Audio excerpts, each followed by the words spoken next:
Going to make a cup of coffee, so give me a minute. Wait, I know. Robin, you're supposed to say hi because we're live now. Hi! Yeah, everybody. Sorry, I was getting my cup of coffee.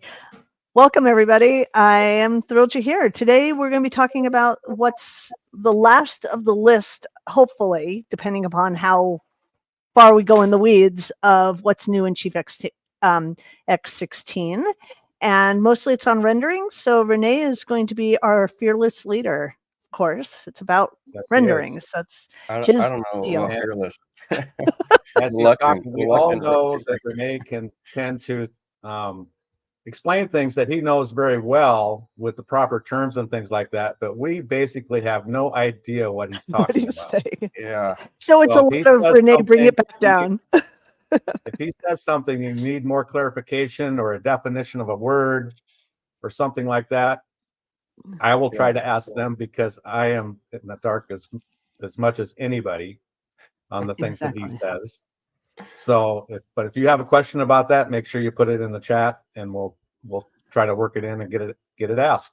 Yeah. So, hi, Richard. Hi, Kenny. Welcome, Todd, who's new, and hi, Anthony. Hello, everybody. Well, Todd's not new, but he's subscribed to my VIP section of my YouTube, and I will always pin you guys and say hello and say thank you very much. Hi, everyone. Cool. So I'm looking forward to a great day today, Renee. Yeah, give it to us. John's just gonna be roasting me today. It's gonna be great. When was that? Somebody has to do it. Well, so somebody has to do it. We left off on number 31, which was HDR backdrops, and actually, thank you, Richard. I'm going to give a little backstory. I have my backgrounds ready. Let's just put us on screen real quick. Let's do it. Hi, Margaret. There we go. The backstory is that I made a post like 3 or 4 years ago on the Chief Talk forums, Chief Architects forums, and it was a list of things that a professional rendering artist would want in the software. And the lead developer of the rendering engine, and also another guy in the department, Dan, they reached out to me and wanted more of an explanation about what I'm even asking about. And we had a big back and forth, and then I ended up seeing them in Idaho and doing a little bit more of a back and forth and just talking shop, because the complexity of building the rendering engine to what it is now is exactly what you're talking about, John. Is we want to give you the tools, but they end up really confusing the end user, and which ends up, Chief is kind of built around this SSA, right? There's software assurance. You get to call them, you get to ask them questions. So they are trying to mitigate the number of calls that they're receiving. So it's really complicated to build a complex rendering engine and still make it user-friendly. I think they did a really great job. One of the items that they did was HDR backdrops, and HDR backdrops, high dynamic range, are old backdrops in X15 and prior. That was regular PNG based images. If you've ever seen that before, PNG is an extension, file extension, and that extension type is what we would call lossless. There's no compression on the image. You won't see many artifacts in a PNG file type. JPEG or bitmap. What do you mean by artifacts? What do you mean by artifacts that we wouldn't see?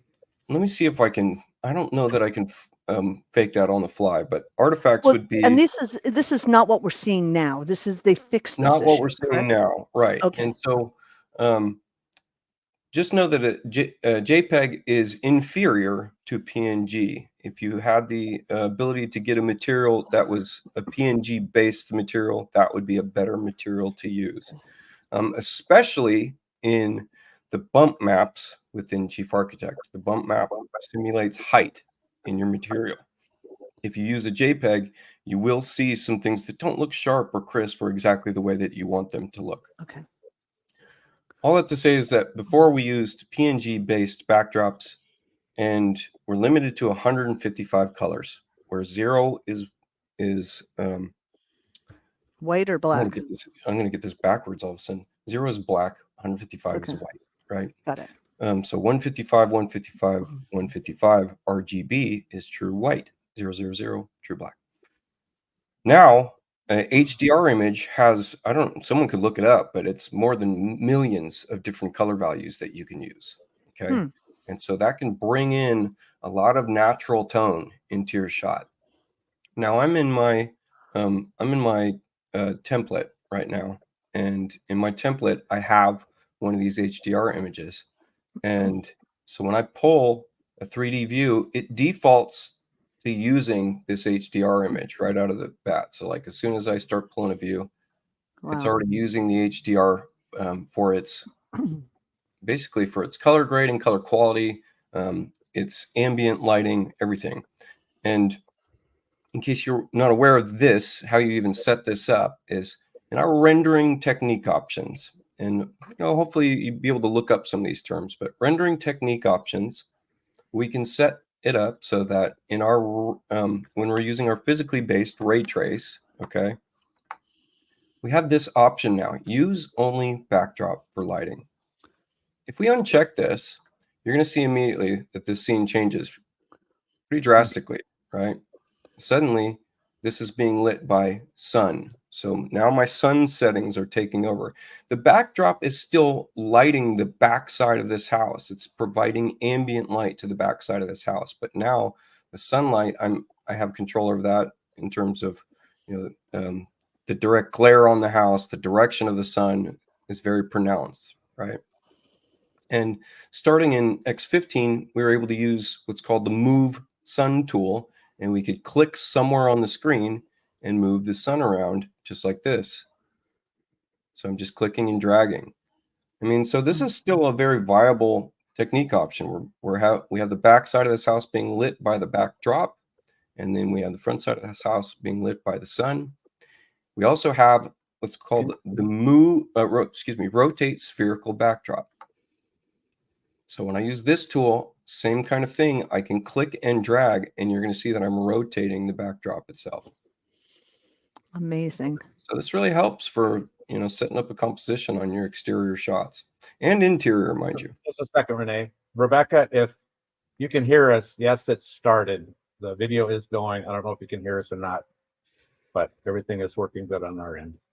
Okay. Did you double check that we are streaming feed?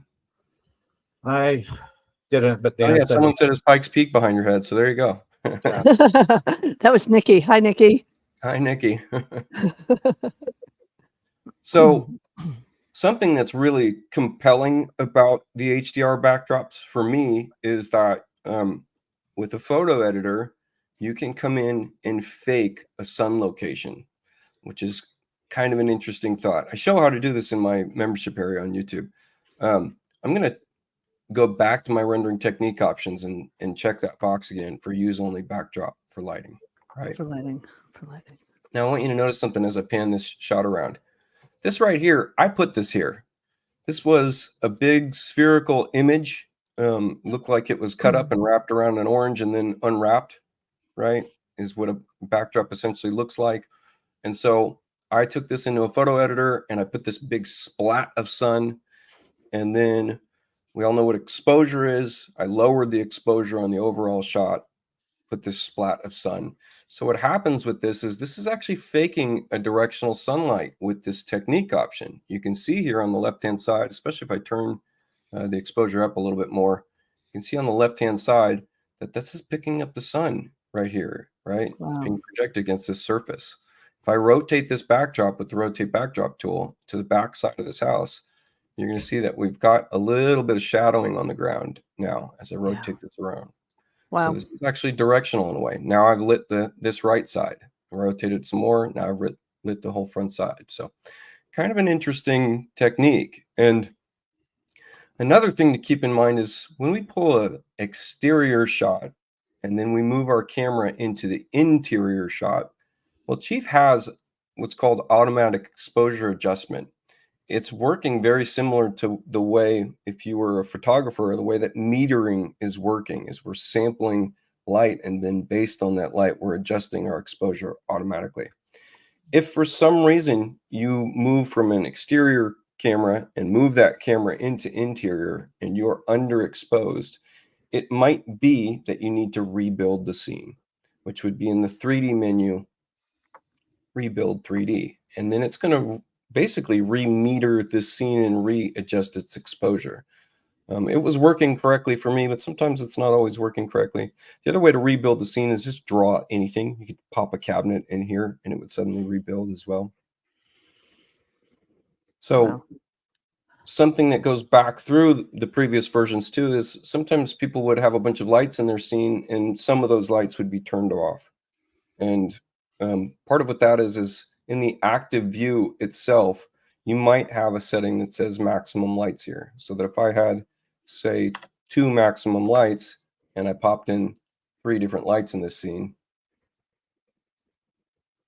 look, one's not going to turn on, right?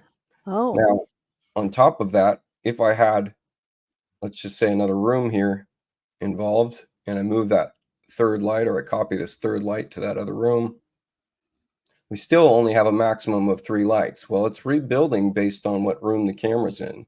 So it's not necessarily predictable which lights are going to be turned on. Watch what happens when I place a cabinet in this room. Suddenly this light turned on, right? That's because it's rebuilding the scene based on where the camera is. So keep in mind, we can make lighting sets that we can save to a camera. So you could save your kitchen camera and make sure that all of your kitchen lights are turned on in that view. Wow. Now that's not new to X16, but that's good information if we're talking about rendering and we're kind of troubleshooting what's happening with lighting. Wow. Questions so far? Yeah, Margaret had a question. Okay. How does this work with just regular picture of someone's backyard? Well, you have to do a 3D image, right?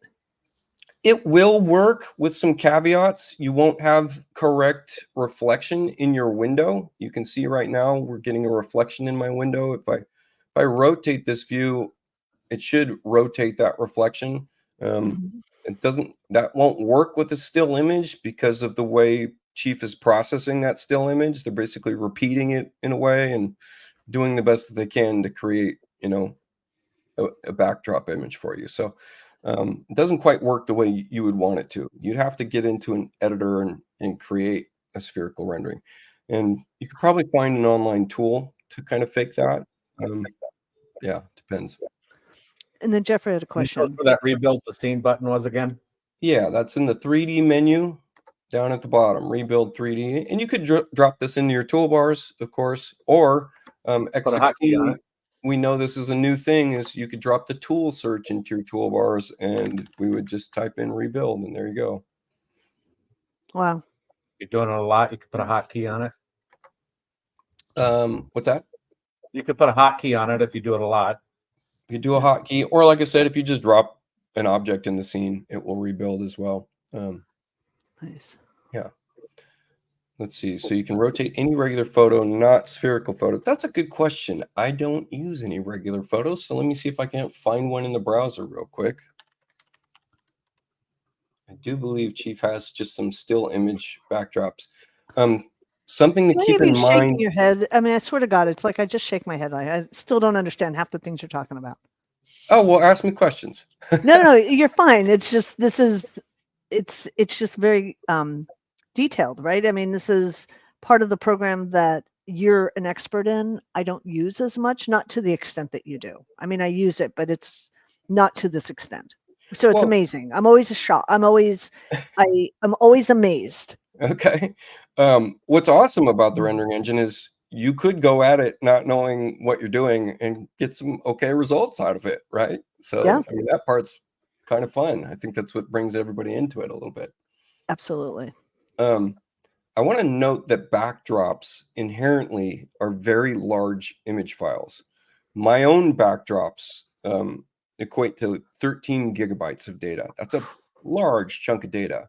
So when you're searching for backdrops in your library, and Chief, I do believe, has some kind of a cache, C-A-C-H-E, where once it's loaded something once, it will load it faster. It keeps it in some kind of memory. But if you haven't built the cache, if you haven't been working in the software for a minute and you try to search backdrops, it may take a long time. It might even seem like it's freezing your computer. Like Yeah. I just searched for it right now and it's taken a really long time to load. So Yeah. There's a little advertising for you, Renee. what's that? Oh, cool. Yeah. Why everyone should be a subscriber to Renee's VIP page. Yeah, I go over some detailed stuff in there. I just did one on symbol modification and ray tracing in the new engine because they changed to some other things that affected some of my symbols. So I got to go fix them. Okay, so let me see if I can find a still image in the Chief library. So in case you didn't know this, I searched backdrop in the library. And then if I want to limit my search to just Chief's backdrops, I can come in here and click this folder. And now we are filtering just by Chief's backdrops. And I think some of these are just still images. Let's just try this farm overlook. Yeah, that's just a still image. So you can't rotate the backdrop. You can rotate your scene and the backdrop will stay static, is what Chief's doing there. Got it. And in terms of the reflection, all right, I see houses in the reflection here. If we look out this way, we don't really know where that's picking up from, right? And it's not, you really have to position your camera in a way that's going to make sense for your shot with these static backdrops. So a little more challenging. So Margaret got a question here. Should you just put in a large number for lights to cover any and all lights? That just has the potential of slowing your machine down a great deal. I would say maybe a better workflow for that would be to, I'm going to open up this room. I'm going to name it kitchen, which, by the way, when you first open up a room dialog box, notice that this is already highlighted.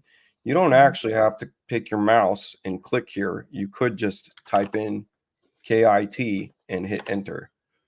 I don't actually have to move my mouse at all. So that's all I did. I'll show that again. I'm just going to open up this room and I'm just going to start typing LIV for living room and hit enter. And there we go. It's that quickly, right? So if all you're doing is naming a room, it's very quick. So now we know what lights are associated with what room if we open up, and this is on the default toolbars. Let me switch to those. I believe in the drop-down menu, adjust lights. That's this right here. So if we hit adjust lights, this is where we can make a light set to be associated with a camera. So right now we've got a default light set. I'm going to say new set. Now by default, this new set will have all lights turned off. All right, so I'm going to call this kitchen lights. So there we go. It unchecked all lights. Now I can sort just by clicking on this heading. It doesn't seem like that click does anything, but it will sort once you click on any one of these headings. And any subsequent click will be a subsequent sort.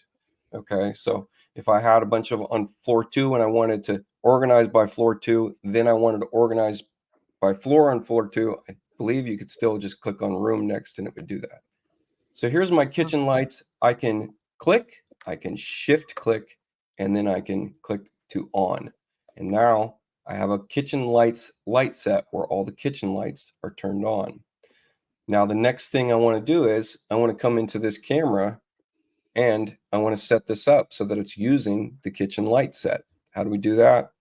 We go into edit the active view. That's this guy right here, paper with a pencil on it. And down here at the bottom, lighting section, we're going to choose light set and we get to drop down and choose kitchen lights. And then you would want to save this camera. So we'd want to save this camera. That's this guy right here, or maybe save as, right? So save active view as kitchen camera. There we go. So now every time I open this up, my kitchen lights are going to be turned on. So in my project browser, that now saved underneath my projects heading in the cameras folder under first floor, or it didn't. Oh, this was an overview camera. Oops. So there we go. There's my kitchen camera. Any questions on that part? Yeah, would you mentioned that we hear a lot of things about, or from people, that their computer's running slow and stuff like that. You mentioned that having a bunch of lights on will slow it down. Yes. Is that possibly some of the things that's going on with them when they're having a slow computer? Yeah, possibly. There's a number of things that can slow it down. If you have the line over technique option or any kind of vector based rendering technique option, that can slow it down considerably. It takes a lot to try to convert vector lines to raster based lines, basically. That can slow it down. Especially if you've done some kind of custom pattern from the texture, I encourage people to not do that. Especially do not save that to your library. That causes a bunch of slowdowns. Saving pattern from texture? Yeah. So like if I Oh. were to go in and use the rainbow bacon tool to Right. adjust the material here, and you see that we have a grid pattern here, but if instead I clicked on this button, which this was an elegant solution, but Chief is not optimized for its output. So we can see here, this is creating thousands of mini vector lines. And to recreate this in a shot ends up really slowing your computer down. I used to have a bunch of textures saved that had this custom pattern saved with it, and I couldn't even access my library after a while. It took a while to troubleshoot and figure out what was going on. So I encourage you. But then when you're just doing a vector image, when you're doing just a vector image, a black and white image, you're not going to see any pattern. You're not going to see any patterns, but they did in X15 give us the new pattern tool. I would say that it's a little complex to learn, but once you've got it, it's pretty easy to make your own patterns. That's, it's a way of doing it anyways. So that can slow down. And the pattern tool is what you would use to fill in the space then. That's essentially what you're doing. You would like spray that on essentially. The pattern tool is to literally build your own what's called a PAT file. It's a vector-based image that's going to be associated, with the raster-based image. So, so you can draw your own with that tool, and we could probably burn up half a show talking about that because I think that should be something we should do. Yeah, okay. I've had an issue with that one in the future. That would be a good one to talk about. Okay, so some other things that can slow a scene down. Keep in mind that when Chief is rendering, it's rendering anything that is displayed on. Okay, so if you have a huge house with items in every room, it's going to process every item. It's going to do its light bounces and traces on every item, even if it's not in your active shot. We've talked about possibly either, creating layer groups so we can turn those off without having to move things to individual layers or not, so that we're, managing really large files like that. At the end of the day, you might just have to put things on custom layers, or you might have to have a file that is your rendering only file if it's a huge project. So if you had that, if that was the case, and if you put all your fixtures and furniture for the living room on one layer and turned them off when you're doing your kitchen camera, turn that layer off when you're doing your kitchen camera, that would speed up your processing. Yeah, I'll give you an example. Let me pull up I'm going to pull up a project if I can find it quickly. Yeah, I think I can. This is a very large file. It's got a huge poly count. By the way, if you don't know where your poly count is, when you rebuild the scene, you're going to see if in your preferences you have information displayed at the bottom, you're going to see here, I've got 27,000. Once the scene is rebuilt, it will show me that number. Otherwise, it's going to show me the active tool. But if I move this around a little bit, you can see here just for a second, it says 27,000 surfaces. If your surface count is getting above, let's call it 1.3 million, and you have a 3060 card, you're going to start seeing slowdowns. If your surface count's getting up at 1.8 million and you have a 4070 card, you're going to start seeing slowdowns. If you've got a 4090 card or a 7800 AMD card and you get up around 2.3, you're going to start seeing slowdowns. Wow. So just be aware of the surface count, and that's just the surface count of the scene. So if you need to limit that, you can go and try to target items that have a really high surface count. Something that clarify might the scene. We need to clarify the scene. It's not just what the camera's seeing, but it's everything that's turned on in that All the Yes. layers that are turned on in that Yeah, that camera exactly. view. So we know if I'm rebuilding the scene and I'm just looking at, someone's going to have to do some math for me. I've got 27,671. I'm going to put a sink in here.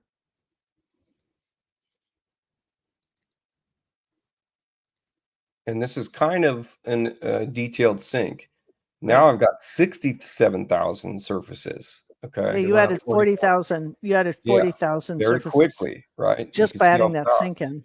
Yeah. Yeah. So if I delete this cabinet now I'm back down to 25,000, which would let you know just the blank cabinet was just a couple thousand. Yeah, it was only 3,000. Yeah. Yeah. So it's okay. So Well, if you're that's curious really about the surface count of something, you could always place that item and open that item up, especially if it's an item that inserts into something else. You can place it independently. Open this item up, and it's going to show you in the 3D panel its surface count. So there you go. It's 38,000 poly count. Now, Chief Architect tries to keep their symbols to 10,000 poly. Giving you a point of reference, that's extremely low. It's impressive that they get away with making anything look realistic at that low of a poly count. They will go up to around 100 at times, very infrequently. I think their internal cap that they give towards manufacturers is right around the 50,000 mark. So if you're bringing an object from SketchUp, 3D Warehouse, something like that, and it's 400,000 poly, yeah, that's going to slow your scene down considerably. So if you are going to 3D Warehouse, they do have the ability to limit your searches based on poly count and megabytes. So you might want to do that, filter your searches if you need to go source something from 3D Warehouse. So let me clarify. This information is really more applies to physically based rendering, not just putting it in for a vector image. No, it would be any shot. If you're seeing slowdowns, these might be the solutions for those slowdowns. Right? Got it. Okay. I'm going to continue on that. I'm going to give you a little bit more info on that. So, yeah, John. Let me just make sure you're aware of some questions here, and then you can answer them as you feel like you want to. Margaret's has a question about. Actually, she had another question about. No, that one we answered already. Have a new camera set for every project. As you add lights, do you have to go back in and check off the new lights? As you add, yeah, you'd have to manage that set a little bit. I believe by default, in whatever active camera you have set and you add a new light, I think by default it turns it on. If you're in the camera, if you're doing it from a plan view, I don't necessarily know that it turns it on. You have to try that out. I'm not sure actually. Wow. I will tell you. I'll say that most of my renderings, I try to have almost no lights turned on. I believe that the use backdrop only for lighting with no lights turned on is the best rendering I could produce.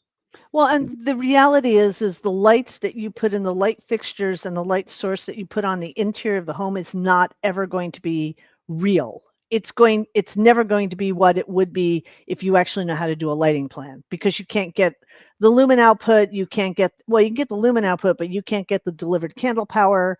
You can't get certain things. So you're never going to get real lighting for the interior of your house. So be aware of that. Yeah. A lighting designer is never going to love it. Yeah.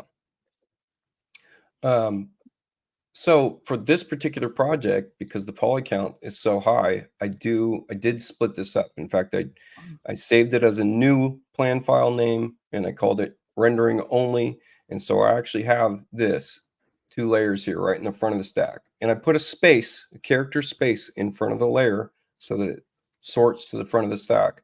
And you can see here, I could turn on and off the front yard. I could, turn on and off something in 3D. So if I just uncheck this because I want to do interior rendering, I'm picking things that wouldn't be seen from the interior side. Right. And so that drastically reduces the poly count so that I can come in here and maybe do a new shot in here and rebuild the 3D.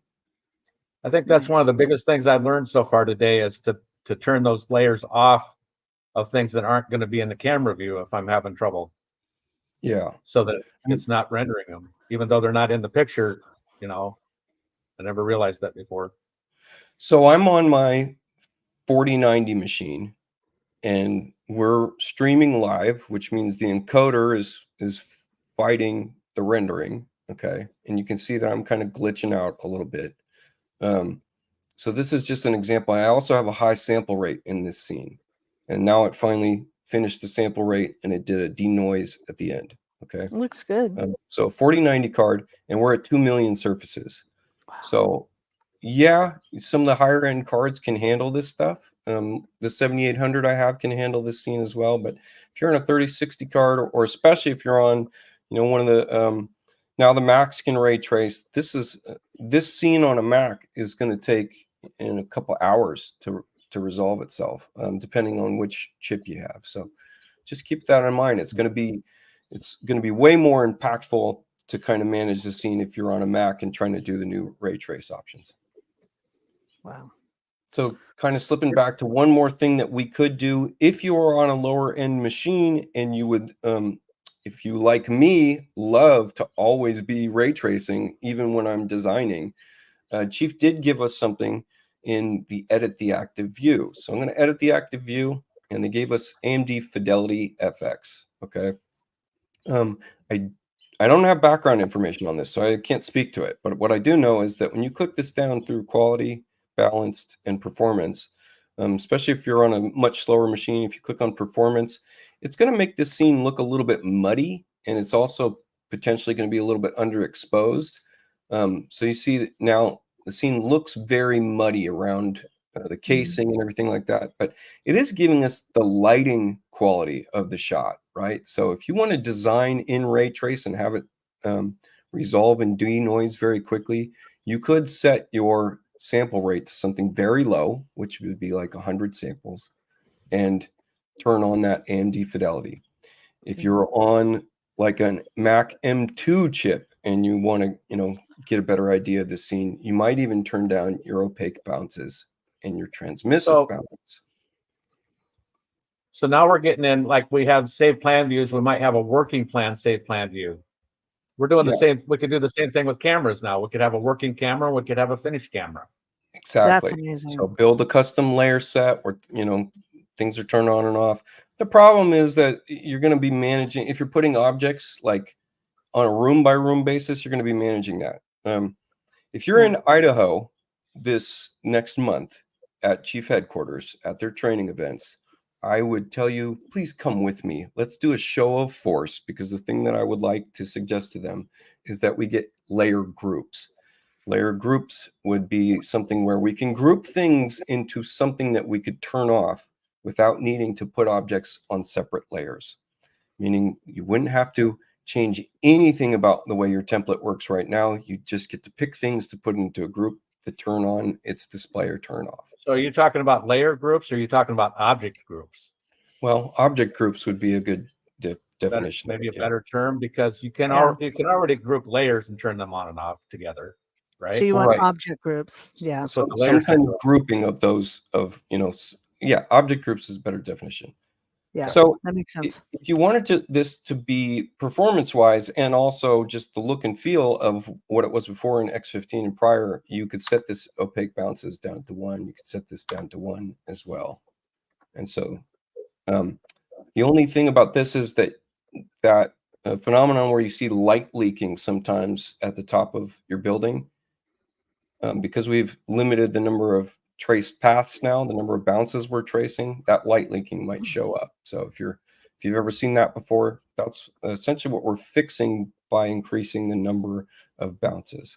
But if we set this number to 1 and 1, we set AMD fidelity to 2, this scene, and we set our sample rate really low, the scene is going to resolve itself very, very quickly. It's about as fast as you can get your Mac to do it.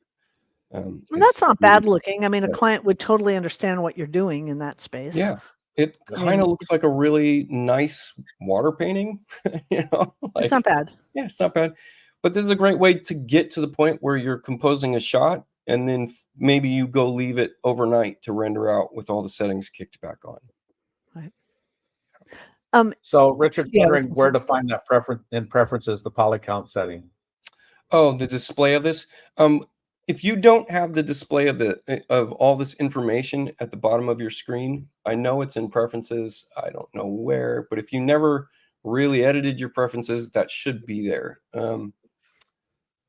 Yeah, I'm not sure where that is. John, you want to see if you can find that? I'll find it. Okay. And then Christopher was wondering where you can find dynamic backdrops. You can find HDR images online. There's if you just search free HDR or HDRI or Irradiance maps online, you should be able to find some repositories that have free HDRs that you could download and then install into Chief. I would suggest that you download something that is 8K resolution or less, because at 16K resolution, Chief will slow down when it's trying to load those backdrops up. Okay. Wow. Robin, we made it 36 minutes and we only got through one line item.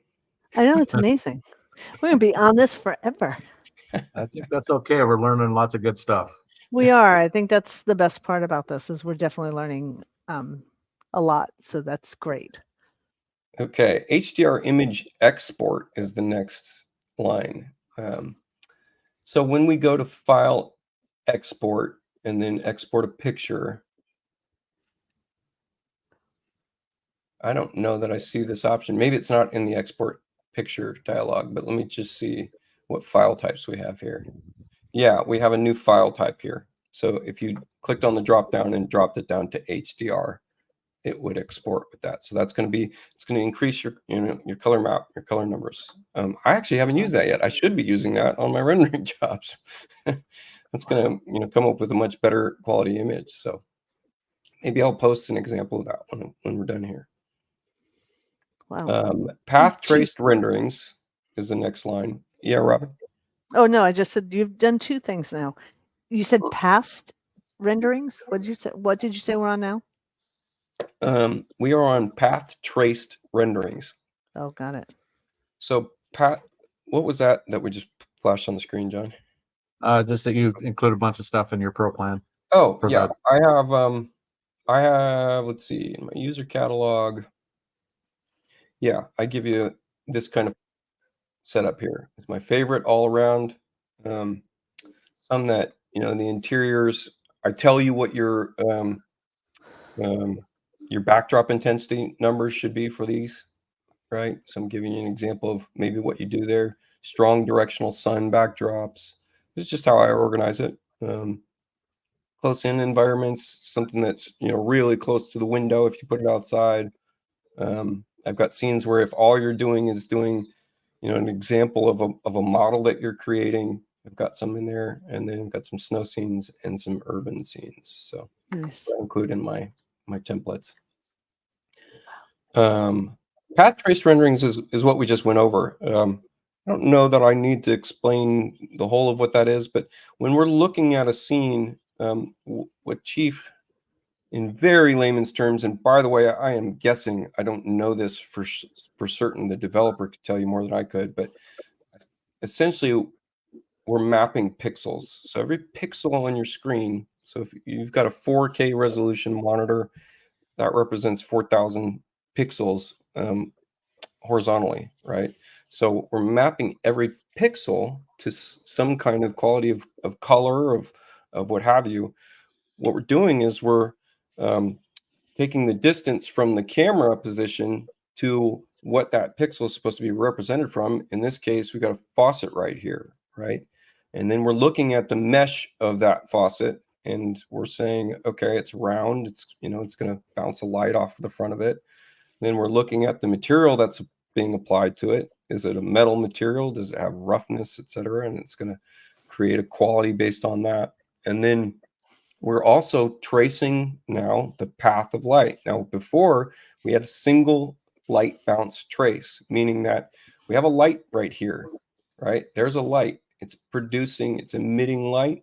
Well, this light does actually bring light towards this faucet, right?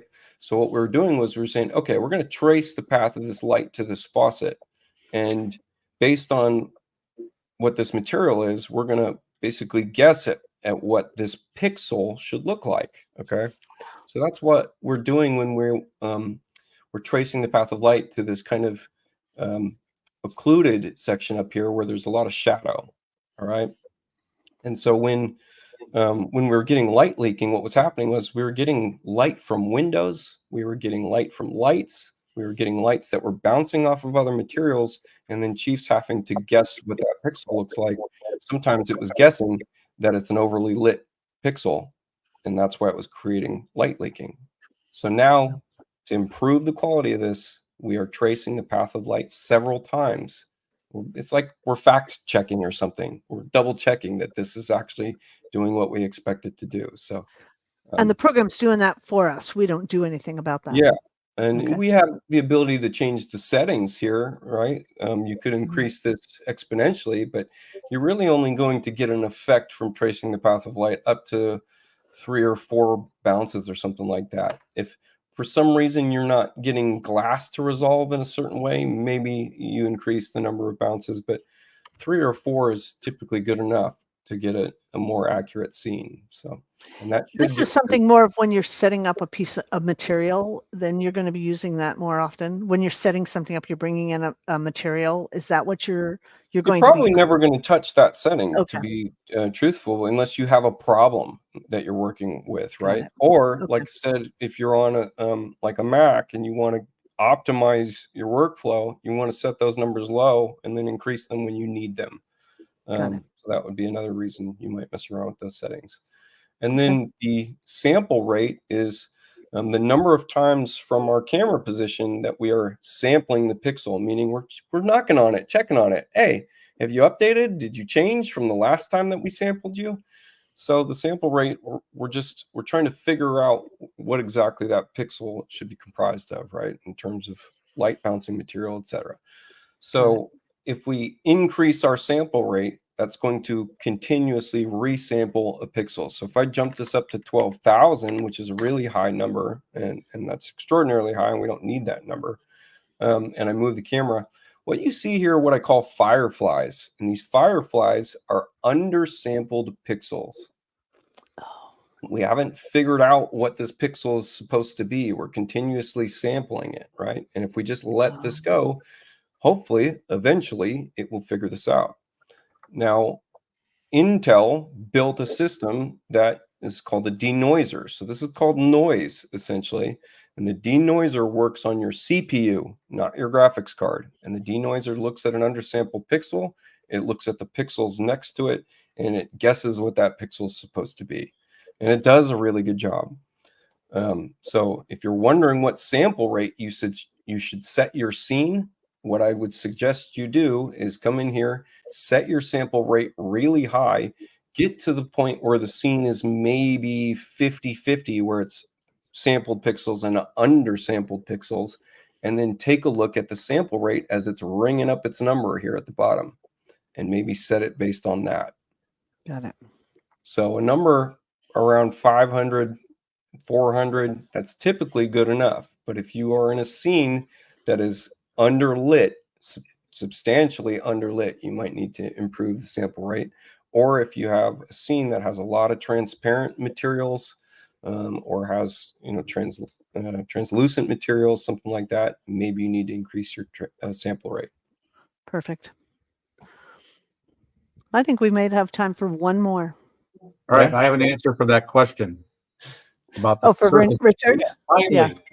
Finally, it's the Yay. status bar. You turn the status bar on and off from the view. Go to view. Oh, it's not. Oh, it's in the view menu. You just toggle it on and off. Oh, view. Wait, is it in the view menu or preferences? It's in the under the view and then up right about the middle of the sheet there. Oh, there it is. Haha. And then Status bar. so also what might be happening is the status bar only shows up when you're doing something that it pertains to. Yeah. Right. So you'd have to rebuild the scene in order to get the surfaces.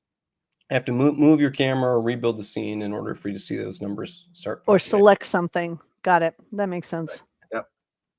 Okay. All right. What do we got next? Emissive area lighting. This is a big one. Oh, this is the one that allows you to have lighting actually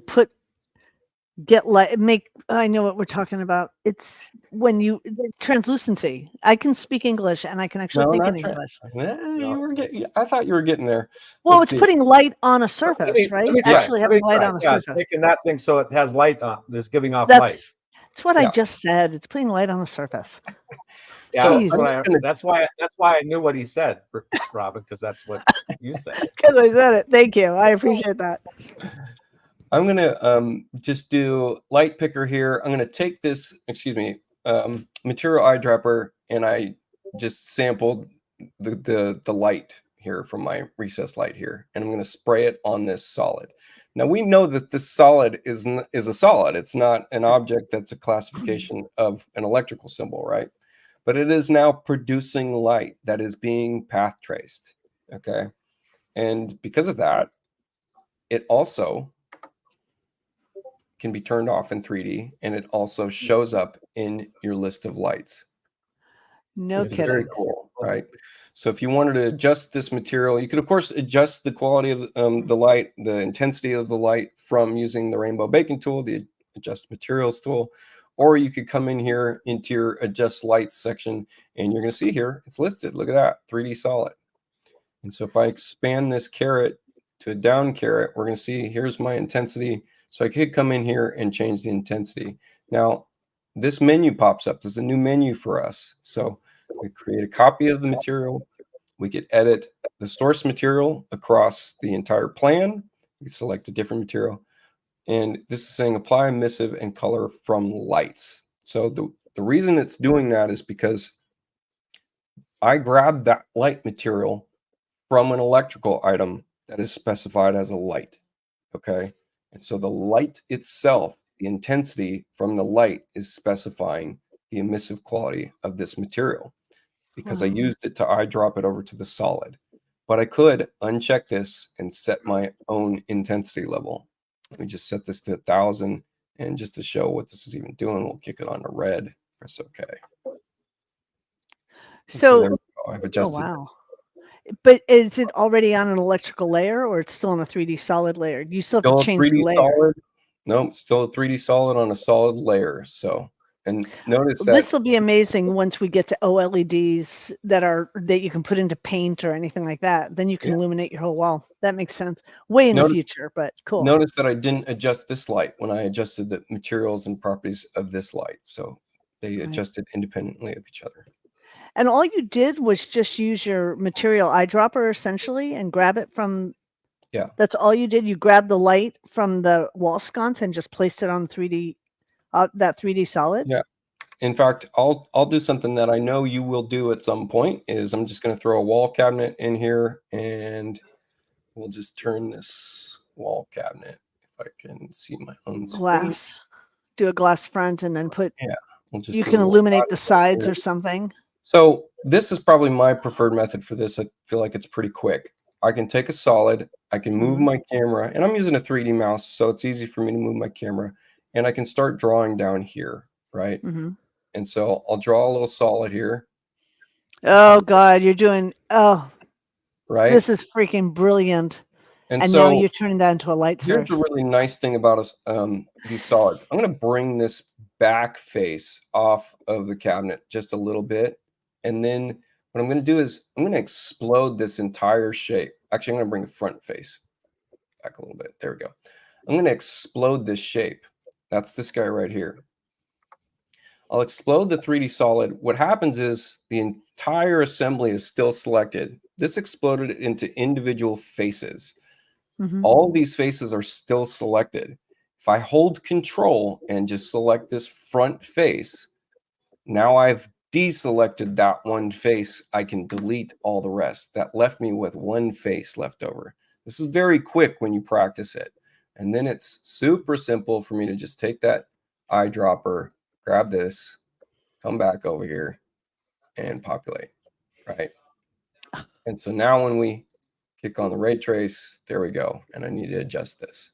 and you can turn that into a light source, and then you can put it on your cabinet schedule now because that's where it's going to go. Well, it's a solid, and solids report Oh. to schedules, and so you could report that solid to a custom schedule, any schedule you'd like. So Oh yeah, my you God. could name it a light and have it report to a schedule as some kind of vertical rope lighting.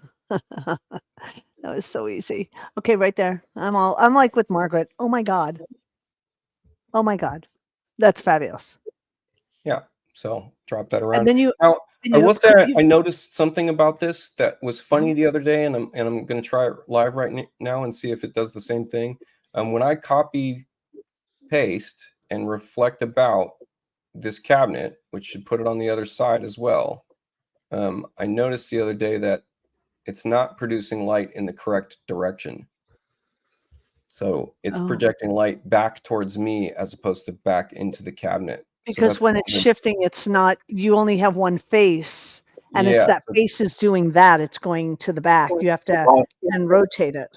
And so we don't have we'd have to while you still have a the hold of that after you copied it, Renee, after you copy it, while you still have a hold of it, can you just flip it? You can revolve it. Okay. So you can revolve it 360, and then it should be 180. like you'd have to move it, 180. etc. So oh, excuse me, that's not, revolve's not the correct way of doing it. I'm not sure. It'd be flip the surface. You just need to flip it. Yeah, but do we have a flip surface? I don't think know. You can flip it in 3D too, can't you?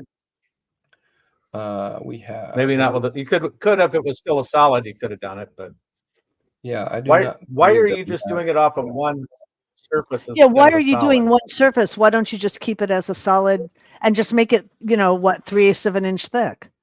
Because that's all you need to do. You're going to see it more in the scene. Like a single face is easier to manage to me, and I'm limiting the faces. You could do that. You're right. No reason not to, I guess. Well, that's a heavily lit shot. So, yeah. And this is back to Chief doing automatic exposure, trying to figure out what the scene's doing. You can override this with manual exposure, and maybe I would get that lighting to exactly what I wanted. Something like this. Who knows? Just a display. That is really cool. That right there. That's, yeah, that was great. Thank you, Renee. I think that was brilliant. All right, sweet. So that's the emissive area lighting. We need a Kevin box inside there. We need what? Since Kevin's not here today, we need to put a Kevin bot in there. Yes, we did. I have a Kevin bot. Kevin bot's awesome. I don't know if I call him Kevin though. That's what's crazy. I have a lot of Kevin items that I never put Kevin in the name.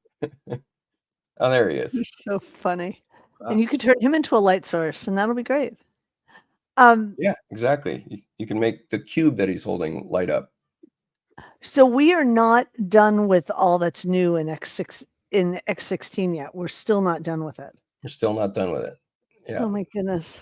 Yeah. So it'd be really interesting to see how many of the people who are here are going to go to Idaho at the end of August. Is anybody going? There's a few people here from, the show of hands, just say yes. There's a few people that are here from Portland. Nikki is here, and who else? Nikki is here from Portland, and who else? There's one other person from Portland here. I think just Nikki. You're not, all right, Nikki, are you going to Idaho to Chief? I'm driving. If you are, I'd be happy to. Oh, Ethan, are you going? Of course you're going. Yay. Yeah, Ethan's going. Absolutely. I think I have time to show like part 1 of translucent materials. Oh, so I don't know who Rock Pill is.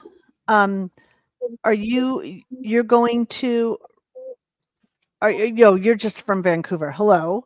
Are you going to Idaho? You're was just the question from Vancouver. He's just, he's from Vancouver. No. He's, well, when I first saw Vancouver, there are 2 Vancouvers, right? There's the BC and then there's Washington.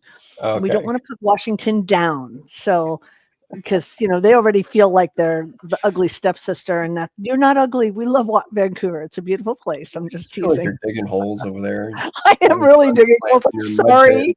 I am so sorry. We were just talking last night about the beautiful waterfront in Vancouver, Washington, which is really lovely, and this great pizza place. My kids are loving this pizza place on the waterfront in Vancouver. So that's not a bad thing. Nice. Jeff Rexford is there. He's Bay Area. He's in my neck of the woods. Fabulous. Just that's real pretty. quick. So this would be an example of translucent materials. I'm going to rotate that sun around real quick. Oh, the shades you were able to make. Oh, geez, that's fabulous. Right? How did you do that? So what did you do? So this is just turning that material into a class of material that is a translucent material. So that's in the properties panel. Okay, properties panel, material classes, translucent. And made it translucent. And then you're okay. And so my settings on this, and we'll just hit this briefly because we only got a few minutes, but 40% translucency in this. I still wanted to really show kind of almost like not a linen, but like a knit texture. And so that's what's happening here. And the thing that I didn't do, which I could have done if I really wanted a realistic knit texture, is put in an opacity map, which is a map that is indicating that part of the material is see-through, is just non-existent. To really get that woven look, because it's not always going to be that way. But just for an easy way of doing it, just hit the translucency. So this is partially translucent, and then transmission roughness has to do with translucency, and the roughness is, think of it as dispersing a light source across the material. So like a roughness of 0 would be a pinpoint where the light is just going to shine right through the material, right? Mm-hmm. Versus roughness of 70 is that pinpoint it's almost like you're throwing a water balloon against the wall and it's spreading, right? So sweet. It's kind of dispersing that effect through the material. So if I set this to 0 now, you're going to see that sunlight really is targeted in a way. It's coming through evenly. So we're not seeing the effect of that sun hitting it and being absorbed by the material. So if I set this transmission roughness to 100%, now you're going to see that the sunlight's really affecting the material. Wow. Okay. I think another show we're going to have to get into mixed medium materials, which get into some really advanced stuff. Also, I'm glad all you guys are live here because unfortunately, sorry to everyone that's here, I am going to probably lobby for this to be taken down. This is stuff I train on, and I usually have people pay for this kind of thing. So I think we are discussing potentially taking off some of our advanced courses where this is really something that, is valuable information that I'm sharing, and I'm making you all competitors to me. Yes. So well, no, and it's actually fair to do that. So what Renee is really saying is that eventually you won't be able to go back to, these shows will be live for like 1 or 2 weeks. And then to get any back info, you'll have to join like a Patreon group or join a group where you pay a regular amount. It won't be a huge amount, but you have to pay something to be able to watch the back shows. And I think that's totally fair because we are taking it. We don't know how we feel about it. It gives us an opportunity to give more detailed stuff, go into it in more detail. Like we did 1.5 things today. Yeah. Other shows we would have done 10 or 12 things in the time. So it just makes it a way so that we can share more material too.